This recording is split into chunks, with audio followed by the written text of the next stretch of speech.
Bonjour Mohamed Sifawi, Bonjour. journaliste spécialiste des réseaux islamistes et terroristes. Merci d'être notre invité. Un attentat aveugle et lâche, a dit Charles Michel, le Premier ministre belge. C'est l'Europe qui est visée, a dit de son côté le président de la République française François Hollande. On compterait une trentaine de morts en attentat qui a frappé à la fois l'aéroport et le métro de Bruxelles ce matin. Il y aurait 11 morts à l'aéroport, une vingtaine de morts dans le métro. C'est une scène de chaos, des victimes et de très très nombreux blessés. Une véritable scène d'apocalypse au cœur de la capitale européenne. Mohamed Sifawi, c'est une surprise, ces attentats ? Malheureusement non. Tous ceux qui travaillent sur les questions de terrorisme savaient que un danger réel planait sur plusieurs capitales européennes et notamment sur Paris et Bruxelles. Oui. On parlait de menaces imminentes même du côté belge.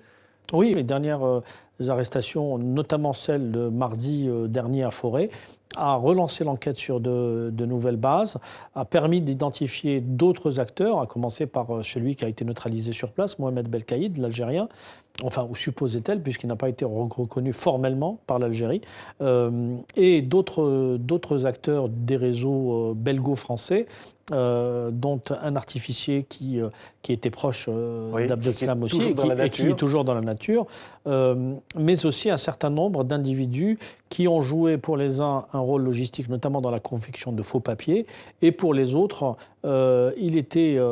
les enquêteurs belges avec lesquels j'ai eu l'occasion de discuter encore la semaine dernière étaient convaincus qu'il y avait des opérationnels sur leur sol et une sorte de course contre la montre s'est enclenchée depuis quelques jours pour essayer de les arrêter. Oui, c'est une course qui a donc échoué. Vous dites clairement, Mohamed Sifawi, il y a un lien avec notamment l'arrestation de Salah Abdeslam ?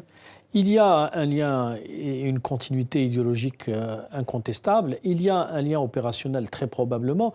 Et je pense que ce n'est pas tant l'arrestation d'Abdeslam, c'est à la fois tout ce qui s'est passé au courant de la semaine dernière, c'est-à-dire que les terroristes qui ont frappé aujourd'hui ont compris que l'étau se resserrait autour d'eux et ont voulu passer à l'acte avant qu'il ne soit neutralisé.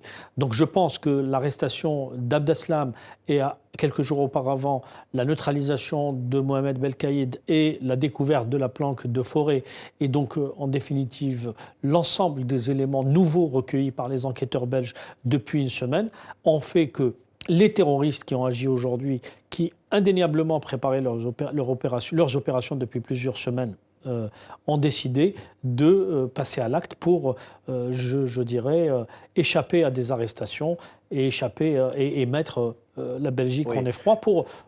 Quelque part, il faut comprendre que dans la lutte antiterroriste, il y a souvent ce jeu du chat et de la souris. Alors, on ne gagne pas toujours, on ne perd pas toujours. Oui. La prochaine fois, probablement, d'autres criminels seront mis derrière les barreaux, neutralisés comme d'autres avant eux. Combien de personnes peuvent être derrière des attentats comme cela ? Je dirais, s'il y a 3 kamikazes, il faut penser qu'il y a au moins une vingtaine de personnes derrière, au moins. Donc entre les attentats, encore une fois, je ne fais pas de discontinuité entre les attentats de Paris et les attentats de Bruxelles d'aujourd'hui, parce que je pense qu'il y a un lien opérationnel et un lien idéologique indéniable, et que l'ensemble est fomenté par l'État islamique, Daesh. Mais je dirais qu'il y a eu deux groupes. Un groupe qui était chargé de frapper en France et un autre groupe qui était chargé de frapper en Belgique. Il faut se rappeler concomitamment des événements déjà du 13 novembre. Je pense que c'est une opération... Enfin, je le dis avec prudence, mais ce n'est pas une information, c'est plus de l'analyse. Je pense que c'est une opération qui devait avoir lieu dans les heures ou les jours qui ont suivi le 13 novembre. Et qu'en raison de la fermeture des contrôles au niveau des frontières, en raison de la mobilisation de l'ensemble des services de sécurité belges et français, en raison de la pression qui a été mise sur ces réseaux, probablement l'opération a été reculée jusqu'à ce qu'ils puissent justement trouver une ouverture, oui. Et ils l'ont trouvée. Voilà. Il y a une situation particulière à Molenbeek. Encore une fois, on va regarder ce quartier. Oui, alors Molenbeek est devenu un quartier très médiatisé, à juste titre, mais je dirais, il n'y a pas que Molenbeek. Il y a en Belgique Verviers, il y a Saint-Gilles à Bruxelles, il y a Anderlecht. Donc il y a un certain nombre de quartiers qui sont ultra communautarisés et qui sont dans la même configuration que Molenbeek. La spécificité, si j'ose dire, de Molenbeek, c'est son ancien bourgmestre, Philippe Moreau, qui a mené une gestion catastrophique, qui a conduit finalement à une ghettoisation des populations et une jeunesse qui a été livrée aux endoctrineurs islamistes. Voilà, en l'occurrence, Molenbeek, le laboratoire, qui montre que la ghettoisation, le communautarisme et les prêcheurs islamistes sont des ingrédients qui finissent toujours par créer des bombes humaines. Mais en France, on parle de 10 000 éventuels sympathisants djihadistes. Oui, c'est pour ça qu'il faut être très, très humble, je dirais. La France n'a pas à donner faire la leçon aux Belges. Nous avons des équivalents... La France peut être frappée à nouveau demain ? Mais évidemment, même aujourd'hui, incontestablement. Mais bien sûr, le risque est réel. Personne n'est en train de le surestimer ou de le surévaluer. Il y a une réalité. Il faut comprendre que nous sommes sortis du monde de l'insouciance pour plusieurs années, voire pour plusieurs décennies. Nous sommes véritablement en guerre. Ce qu'il faut déplorer, à mon sens, c'est que la société civile et les hommes politiques notamment n'ont pas encore compris que cette guerre ne sera menée véritablement, assumée et gagnée que lorsque les uns et les autres auront compris qu'il faudra mener une guerre contre l'idéologie islamiste. Il y a une véritable guerre idéologique à mener contre l'idéologie islamiste. Or, cette guerre aujourd'hui n'est pas menée. Il faut mener une guerre contre les prêcheurs islamistes qui endoctrinent la jeunesse. Et cette guerre n'est pas menée. Oui, il faut mener une guerre l'état contre... d'urgence, la déchéance de nationalité dont on devait encore parler aujourd'hui en France. Tout ça ne suffit pas. Pardon, la déchéance, c'est une mesurette, plus de l'ordre du symbolique. Moi, je suis en train de parler de mesures fortes.